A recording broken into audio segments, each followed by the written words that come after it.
In the top stories, health officials say 24-hour lockdown unnecessary right now. Sign for new futsal field unveiled, and TDC Insurance closed until further notice. The details on these stories and more after the break. Look at you. No braces, all the internet you can handle. I wasn't so lucky. Invis is not your parents' braces.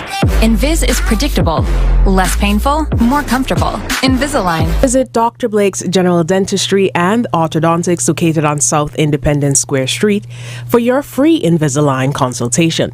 Call 466-7622 for your appointments.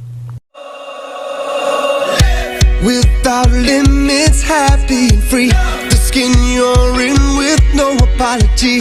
The one to seize the day. Grab an LLB. Live, love, be. With LLB. Live, love, be. Live, love, be. Be who you know you can be. Grab an LLB. Live, love, be. Angostura, lemon, lime and bitters. Live, love, be. Trustworthy, secure, reliable, and responsive.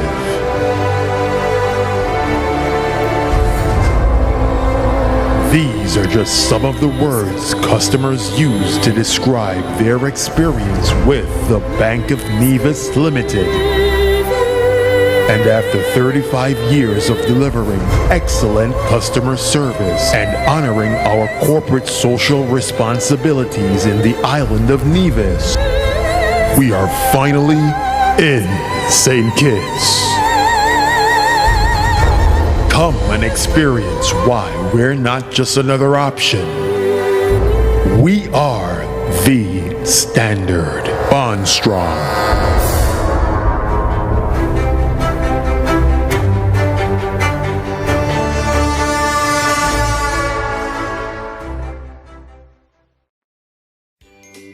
Are you looking for today's best architectural designs, appraisals, estimates, or even project management? Then look no further than Trevor Freights and Associates. Our designs are amazing. You'll be so satisfied with your work, you will tell others all about us. Visit trevorfreights.com today. Located at New Road on St. Kitts, with over 20 years in the industry, we strive to provide the utmost superior quality of service to all our valued customers. Call our expert staff at 465-8184 or 662-5184 and see what we can do for you. That's Trevor, FRAITES.com. You decide, we design.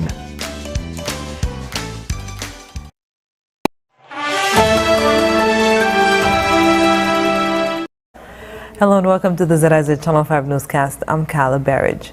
Health authorities in St. Kitts and Nevis have ruled out the introduction of a 24-hour lockdown at this time, noting that rising cases of COVID-19 remain manageable. Dr. Cameron Wilkinson, Medical Chief of Staff of the Joseph and France General Hospital, said that closing the country for the next 14 days is not necessary, given the facts on the ground.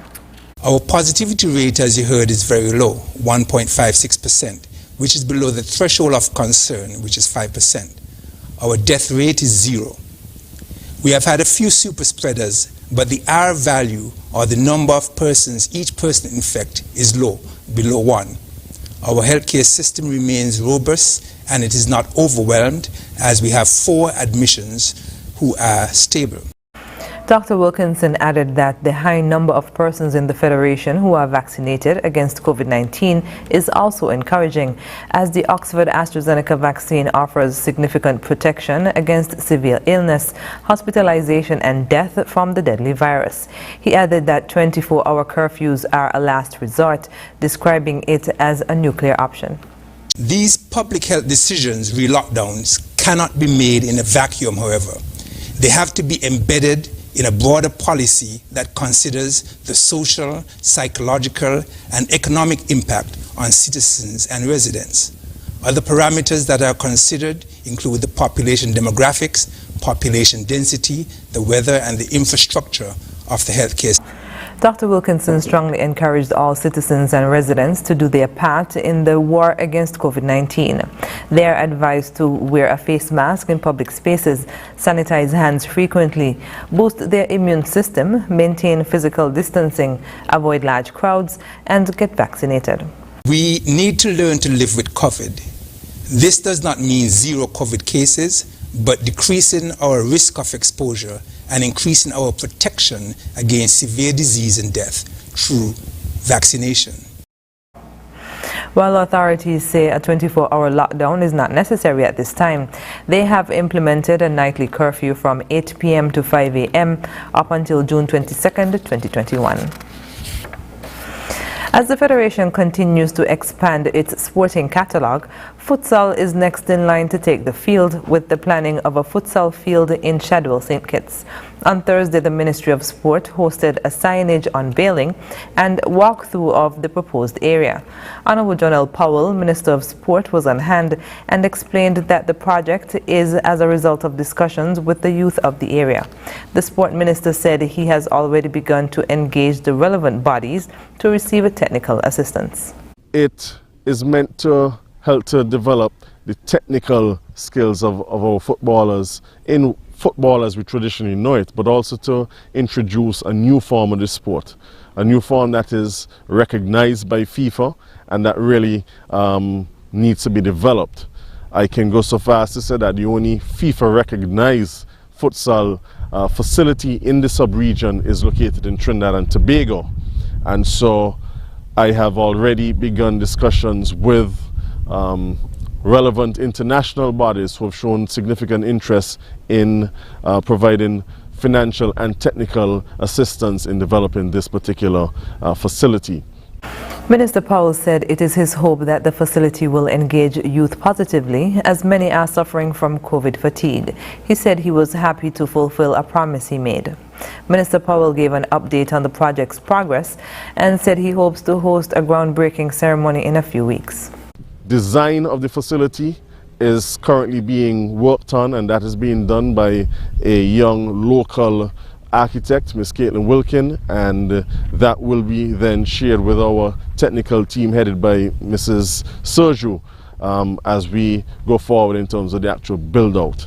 And so this is just one of many things that we here in the Department of Sport hope will benefit our young people and help to progress, in this instance, the discipline of football in St. Kitts and Nevis. Meanwhile, Director of Sport Charles Morton spoke of the characteristics born out of sports, stating his hope that futsal would help to build them as well. We anticipate increased advocacy for youth leadership developments through sport and peace-building education. These two facets are underpinned by teamwork, communication, problem solving, resourcefulness, decision making, conflict resolution, and reconciliation. We implore you to utilize the facility, care for it, grow the sport of futsal, and ultimately build your community. Others in attendance were Valencia Sider, Permanent Secretary in the Ministry of Sport, as well as workers from the Department of Sport. The TDC Insurance Company Limited has closed its St. Kitts office until further notice. According to a statement from TDC, this step is out of abundance of caution for the safety of staff and clients.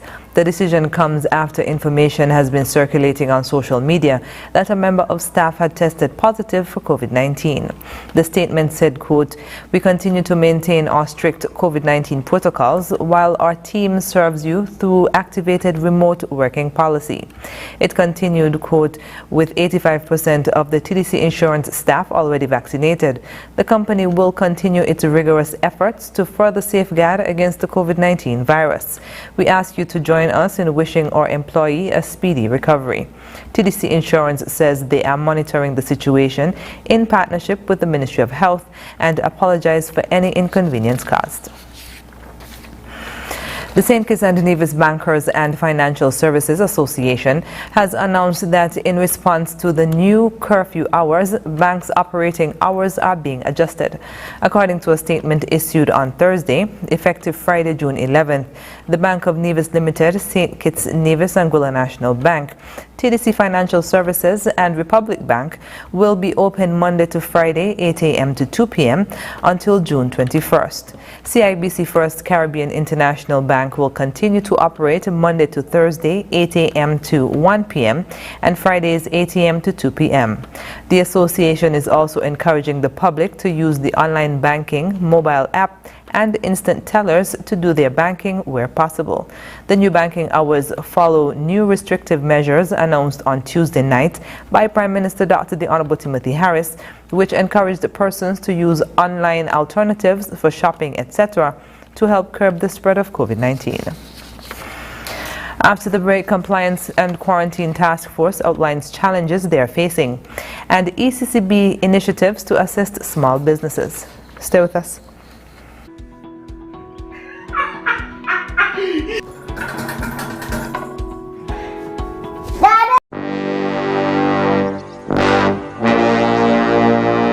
Want to get away? Now you can. Stop standing in long ATM lines to withdraw cash. Use your national debit or black cards to complete a wide variety of transactions at supermarkets, variety stores, gas stations, pharmacies, and more. Shop online at the most popular websites and stores for quality brands using your national debit or black cards. And take back your time to enjoy all the things that you love to do. Remember, instead of waiting in long ATM lines to withdraw cash, use your national bank cards today. National Bank, always here.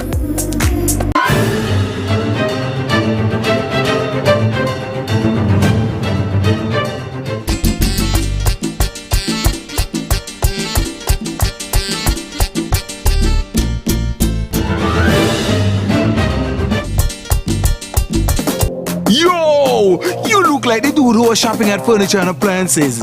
See, my friend, you look like you buy something from the Ashley Home Store. How you know? Because we get the cashback coupons and the free groceries for a year! Cashback is back at Horsford's Furniture and Appliances and Ashley Furniture. Shop now and get a chance to win free groceries for 1 year.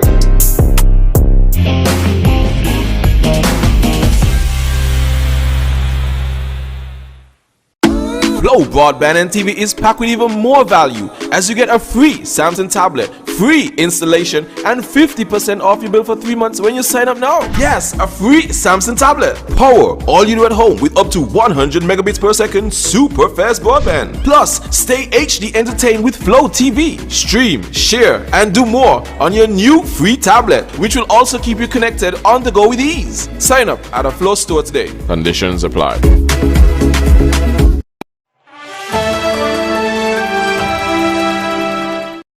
Welcome back.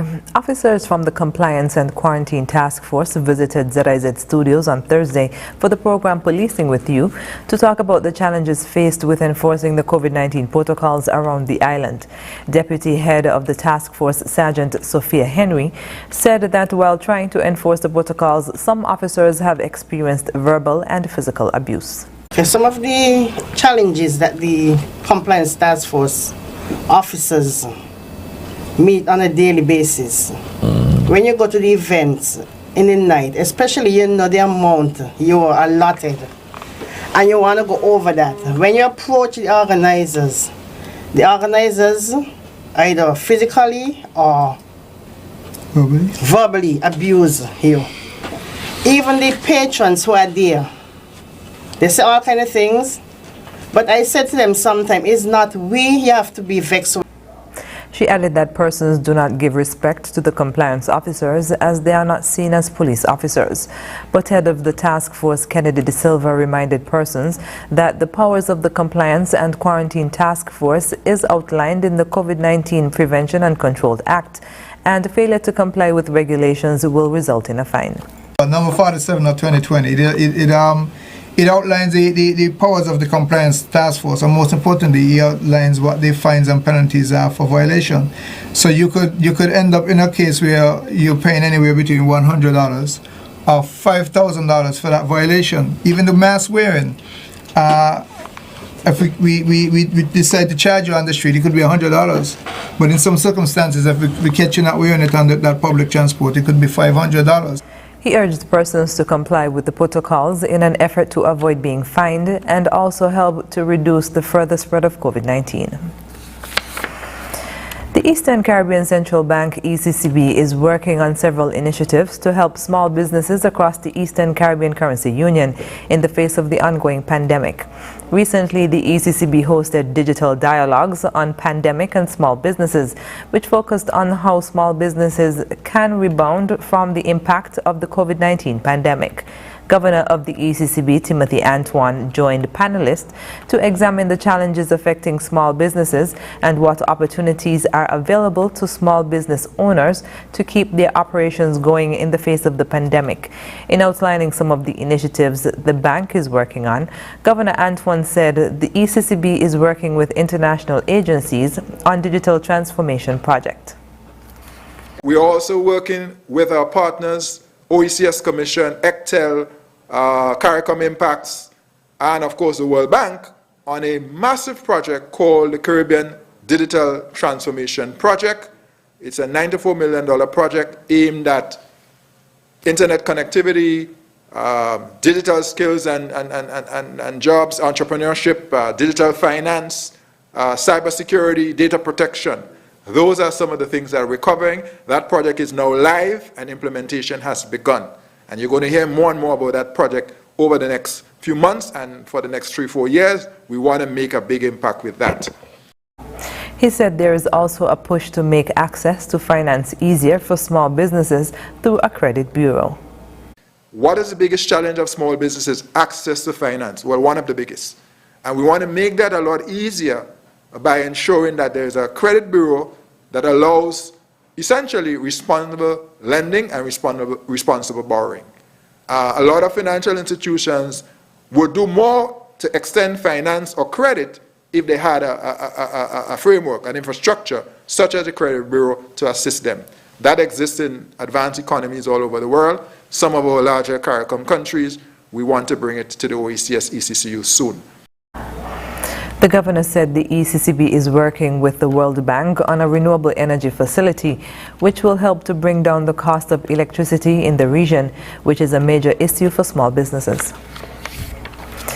Director in the Department of Youth Empowerment, Pierre Liebert, says the training of youth initiatives is a driver of sustainable socio-economic development and well-being of youth organizations and young people. Mr. Liebert appeared on Wednesday's edition of Working for You, where he spoke about the capacity building project that was launched in April by St. Kitts and Nevis Youth Ambassador Corps to increase the contributions of young people to the sustainable development and the Twin Island Federation. He said, quote, "It is designed to identify the emerging youth organizations across St. Kitts and Nevis and engaging them in a month-long initiative designed to identify their strengths, weaknesses, gaps towards helping them to address and to build up their internal structures, governance and accountability mechanisms, and policies, and help them to develop an appreciation for their community assets."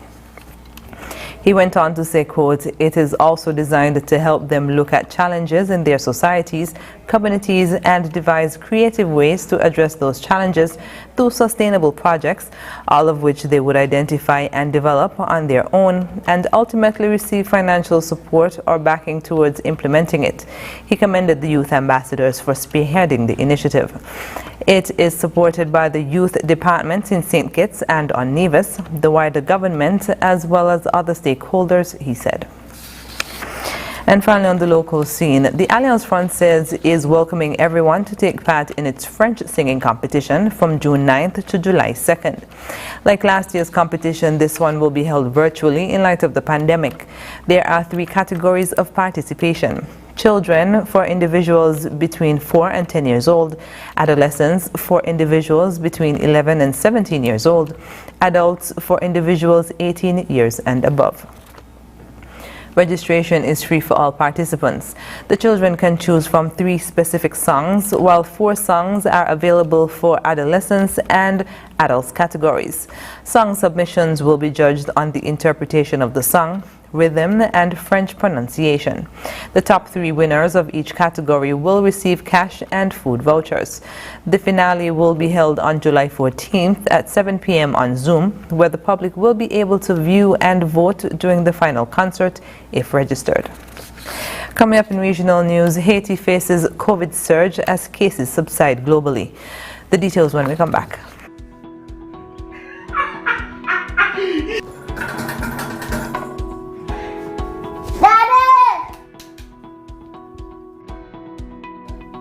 Daddy! Daddy! What?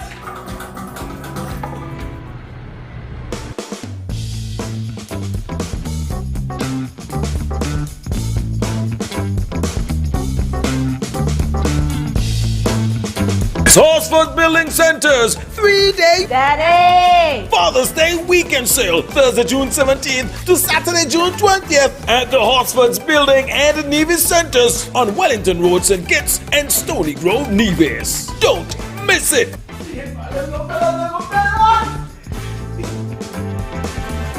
Daddy! So what? We love you, Daddy!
If it's tech, we got it. If it's an appliance, we've got that too. Dad, if you want it, you should get it this Father's Day at Quartz. Quartz has unbeatable prices, up to 30% off selected products. So whatever you want, you should get it. Only at Quartz, bringing value home.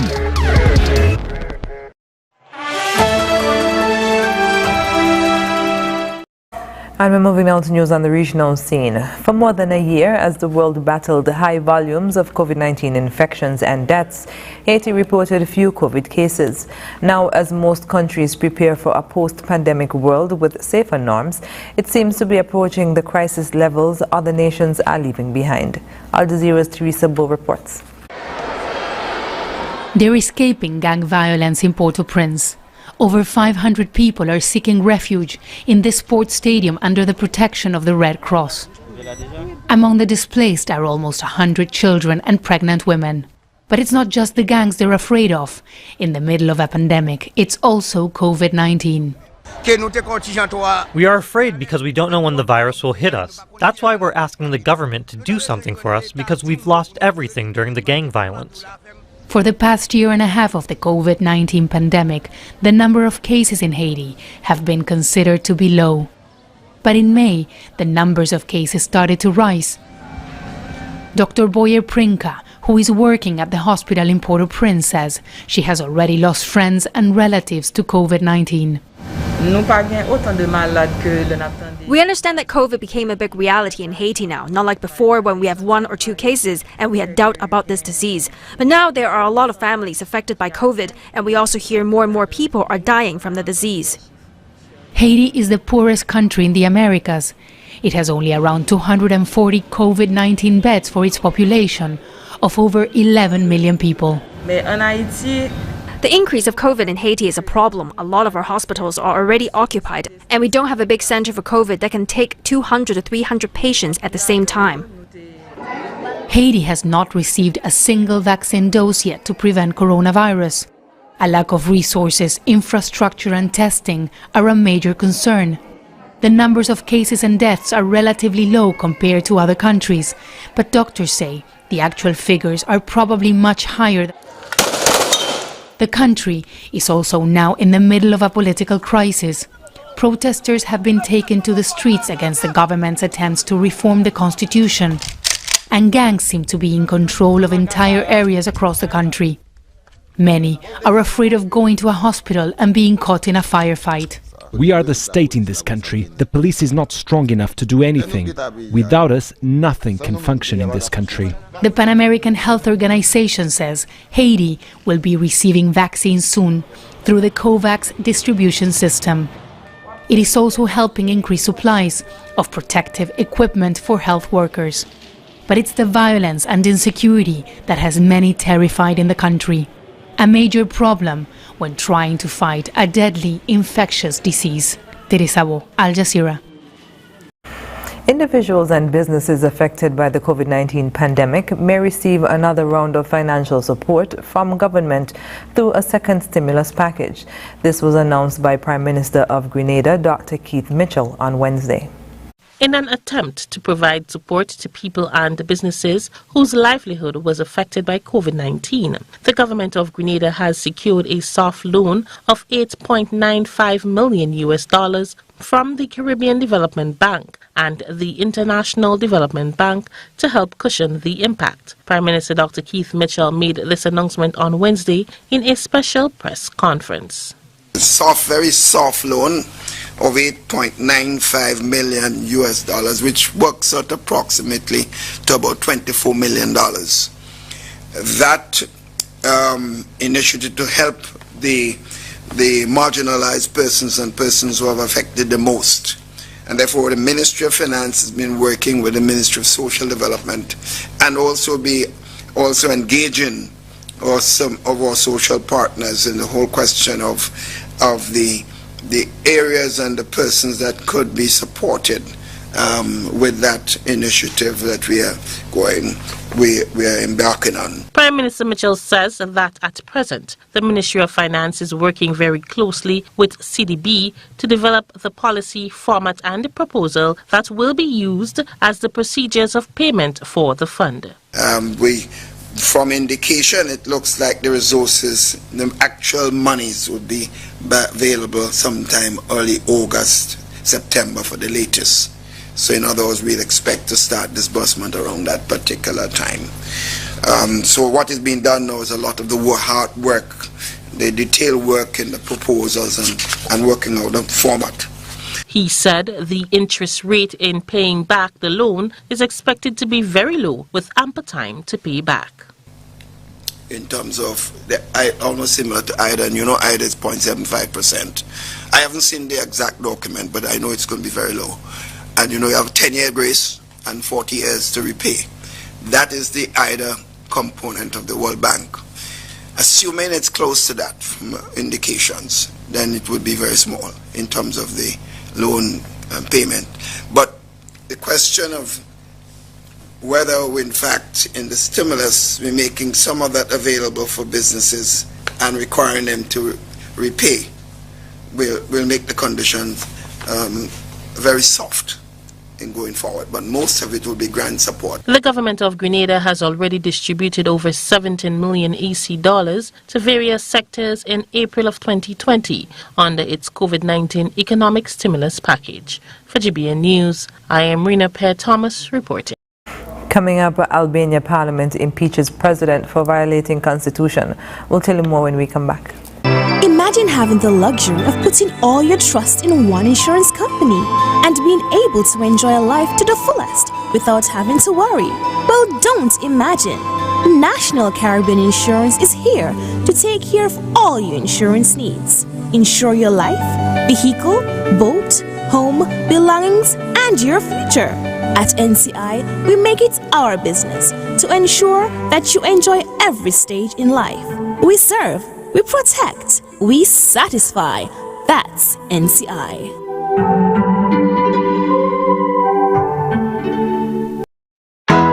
It's time to scratch and match with Digicel. Collect scratch cards when you top up $20 or more at any Digicel reseller or store, or pay your phone or home and internet bill in full.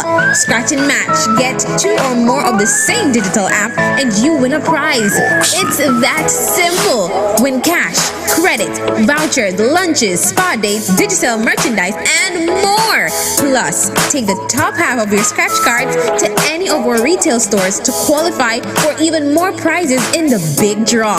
Stay tuned to our social media pages to find out how to double or even triple your chances to scratch and match. Top up or pay your bill today.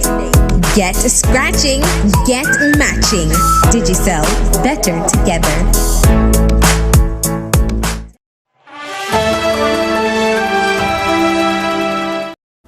Welcome back. Albania's parliament has voted to impeach President Ilir Meta, saying he has failed to remain politically neutral. The president's role is considered largely ceremonial, but Meta has regularly clashed with Prime Minister Edi Rama. If the Constitutional Court removes Meta, Parliament must elect a new president. If it does not, Albania will have a Prime Minister and a president who are at war. More in this report. Governing Socialist Party deputies took the stand to denounce President Ilir Meta. They say he abandoned his obligation to remain politically neutral and supported the opposition in the country's general election in April.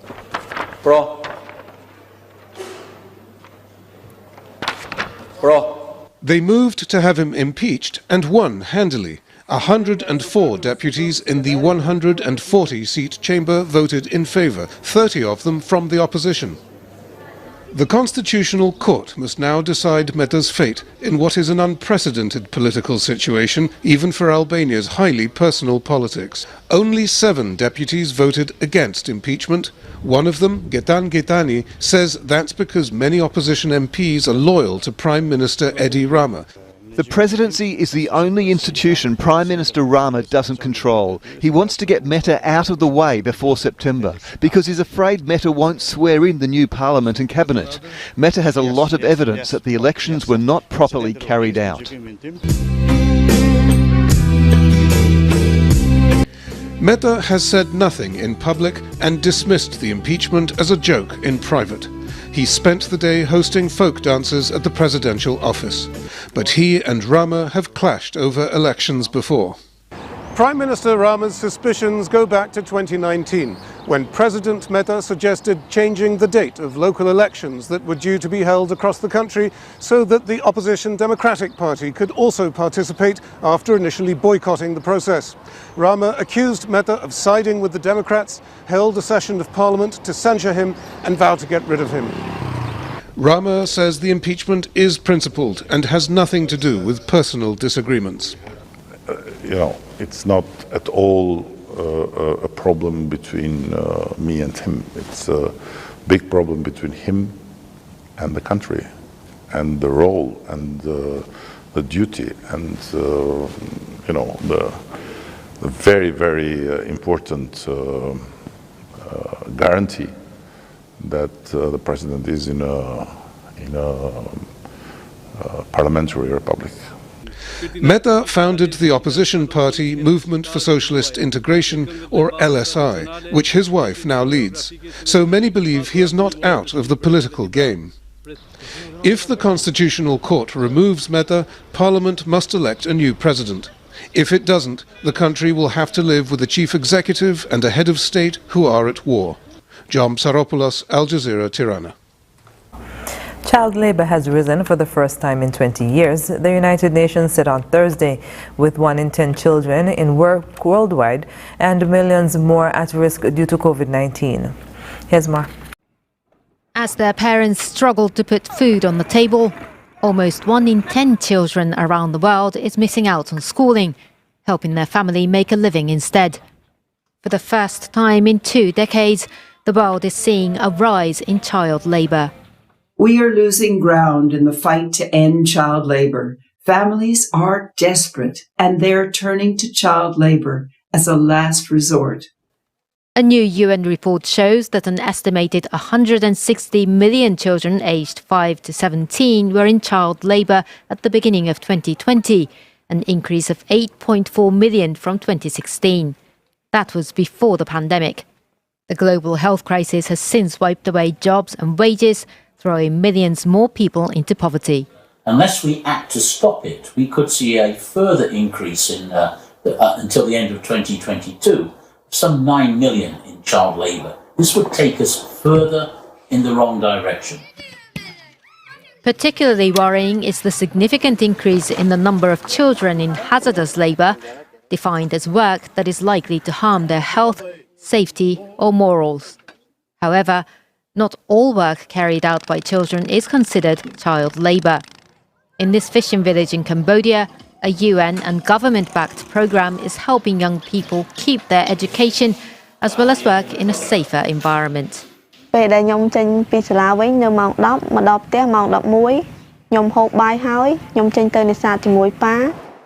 similar scheme is being run in Guatemala, where young people aged 14 to 29 are learning new skills to work in the local coffee industry. The idea is to improve the overall quality of livelihoods, to try and break the cycle of poverty and child labour. Up next in sports, Nkrumah Bana out of St. Lucia test with concussion, and unsatisfied Brazil football team rules out Copa America boycott. Stay with us. Imagine having the luxury of putting all your trust in one insurance company and being able to enjoy a life to the fullest without having to worry. Well, don't imagine. National Caribbean Insurance is here to take care of all your insurance needs. Insure your life, vehicle, boat, home, belongings, and your future. At NCI, we make it our business to ensure that you enjoy every stage in life. We serve, we protect, we satisfy. That's NCI. I took the vaccine because I want the in-person audience experience at Sugar Mass 50. I took the vaccine because I want to be performing with all my peoples on Ultra Truck this year for Carnival. I get vaccinated because I want to be on the road for Sugar Mass 50. The reason I chose to be vaccinated because of my profession as an entertainer was to have a safer Boyta Carnival. I am DJ Flames and I got vaccinated because I want Sugar Mass 50 to be greater than ever. I took the vaccine because I miss entertaining thousands of people and I miss hosting my own events. See you at Sugar Mass 50. Boom. Get vaccinated quickly to turn up Sugar Mass 50.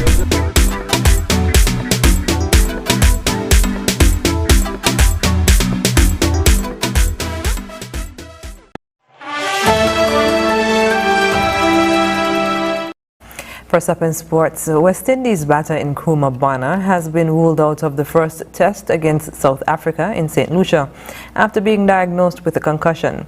Division batsman Kieran Powell will replace him under the concussion substitute rule. Bana top-edged the very first ball he faced off pacer Anric Norkie when he attempted to hook a short delivery but played the ball onto his helmet's badge. He appeared shaken and was checked for concussion on the field, while South Africa reviewed unsuccessfully for a possible catch and allowed to continue. He faced 32 balls in all and scored 10 runs, but did not take the field when West Indies arrived to bowl midway through the second session.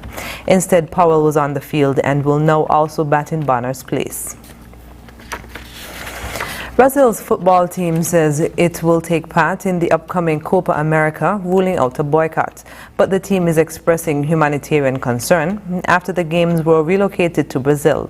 The country is reeling from COVID-19 with the world's second highest death toll. Two major sponsors have pulled out over fears Brazil's top court could ban the championship on Thursday. Al Jazeera's Monica Yanikov reports. Gabriel. Bonita fita, tá com moral. Olha o cruzamento, olha a chance, olha o gol! Olha o gol! The Copa America is supposed to be a sports event, with 10 South American teams competing for a regional football cup. This year, it has turned into a political battle between major players, none of them professional athletes, like Brazil's Vice President, General Hamilton Mourão. When the national squad suggested it might boycott the championship, he lashed out against the head coach, Tite. I come from a time when football players would consider it an honour to be part of the national team. Now the head coach doesn't want them to play. He should leave. The president's son, Senator Flávio Bolsonaro, spoke in defense of his father's decision to host the Copa America. Despite Brazil having the world's second largest COVID-19 death toll, he accused Tite of licking the boots of former President Luiz Inácio Lula da Silva from Brazil's leftist Workers' Party, who is a strong contender against Bolsonaro in next year's election. This discussion is not about health. Tite kept silent when the Copa America was to be hosted by Argentina, but as soon as the venue was changed to Brazil, he took a political stand. He's a hypocrite. Right-wing President Jair Bolsonaro took on the Copa America after Colombia and Argentina withdrew as co-hosts, arguing they were facing deadly protests and coronavirus infections. The opposition sided with doctors and scientists who said it's not the right time or place to hold such a large event. This is a death championship. We need a vaccine championship. The national team said it was unsatisfied but would hold its tongue until Tuesday, just 5 days before the Copa America's kickoff. Their silence fueled a war on social media between Bolsonaro's supporters and opponents. Tite appeared in memes as a staunch communist, a follower of long-dead Leon Trotsky, while critics of Bolsonaro dubbed the Copa America COVID America. Sports commentator Mauro César Pereira says politicians in South America have always used football to promote themselves or as a distraction from an ongoing crisis. The Cup won't bring any money to the Brazilian economy because there will be no public in the stadiums. The government's interest in hosting the tournament is merely political. We've seen this happen before. In the 70s, military regimes here and in Argentina used the World Cup as a smokescreen to hide their atrocities. Now it's being used by both sides for other reasons. If the organizers of the Copa America have their way, the final game will be played here in Rio de Janeiro's iconic Maracanã Stadium with a small public. But many Brazilians are wary of promises that safety rules will be respected. The South American Football Confederation, CONMEBOL, is more worried about the millions of dollars it has already invested and would lose if the games were suspended. Its priority is to make sure the ball keeps rolling, no matter what. Monica Yanikov, Al Jazeera, Rio de Janeiro. And that's it for sports. When we come back, we'll have another look at the stories that made the headlines. The Prime Minister of St. Kitts and Nevis, Dr. the Honourable Timothy Harris, wants to alert the public about fake Facebook and social media accounts that are circulating. These sites may look genuine, but they're not. These fake sites may use the Prime Minister's photo and name, but their only intention is to spread misinformation through false and scandalous information. Some of these pages are scams and will attempt to dupe you out of money. Do not trust them. You can find the real Prime Minister Harris on Facebook, Twitter, and Instagram by searching for his official handle, which is @PMHarrisKN. Facebook, Twitter, and Instagram pages that claim to be the Prime Minister's but do not have PM Harris KN right after the / are fake accounts. These should be reported to the respective social media sites. You can also report fake social media accounts to presssec@gov.kn. That's PRESSEC@gov.kn. Facebook has verified Prime Minister Harris's official page by placing a white check mark inside a blue circle next to the Prime Minister's name, Dr. the Honorable Timothy Harris. This blue circle appears just above at PM Harris KN. Also, be alert. If the person claiming to be either the Prime Minister or another government official asks you for money through instant messenger, direct message, or any other means, this is a scam and not a real charity. This public service announcement was produced in order to help you be an informed social media user. Protect yourself and help spread the message.